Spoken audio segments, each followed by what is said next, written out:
Progres može da se konstatira u različnih oblasti, no za žal problemите koji što ги има заедницата се со вековите вложени. Нормално е во моментов и после 20 години разговори, напори, интервенции за инклузија, се уште да не можеме да бидеме задоволни, да кажеме конкретно во некоја од областите дека да, тука се затворени сите критични прашања и дека сега веќе прашањето може да се меинстримира и да продолжи понатаму во сите нормални текови. За жал се уште има многу проблеми.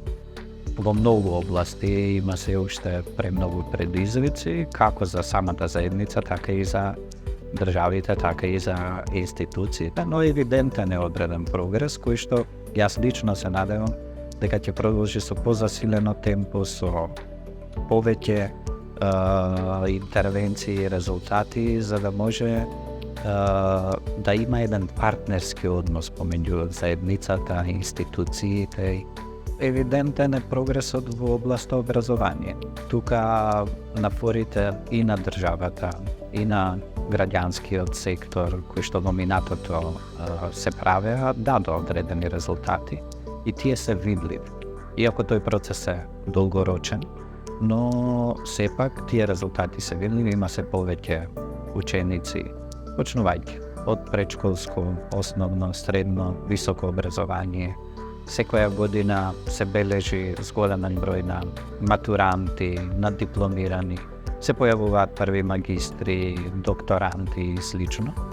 И во тој дел сите се согласни, јас верувам дека постои еден општествен консензус дека тука има видливи резултати и се гледаат и добар дел од тие луѓе веќе се дели од институциите, носат одредени јавни функции, дали е тоа во јавниот, во приватниот сектор, сепак се вклучени. Останатите области кои што беа приоритетни од таа меѓународна иницијатива Декада за вклучување на ромите, за жал не може да констатираме таков прогрес како што можеме во образование.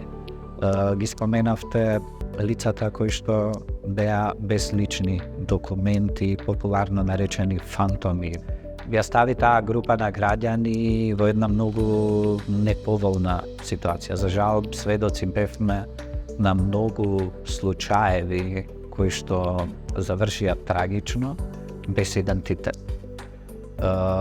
Конечно видовме дека и тоа прашање е затворено и јас искрено се надевам дека сега тие граѓани ќе може да продолжат понатаму со нормално функционирање во општеството и во системот, а секако овој модел кој што Македонија го покажа, јас сум убеден дека е возможен и може да се имплементира и во останатите земји во регионот, бидејќи тој проблем најмногу се створи по распадот на бивша Југославија. Ово делот на образование се постигна со стипендиите за средно и високо образование. Таму се променија два клучни закони, законот за средно образование, за високо образование и за ученички стандард. И таму веќе има една јавна политика која што години наназад функционира и дава резултат. И законот кој што обезбеди пристап до лични документи, тоа не е еден закон, повеќе закони, седна закони, и тоа е едно добро, позитивно системско решение, кое што треба да послужи како пример за сите позитивни модели, проекти, активности, интервенции кои што на проектно ниво се имплементираат, да пополека стануваат дел од системот.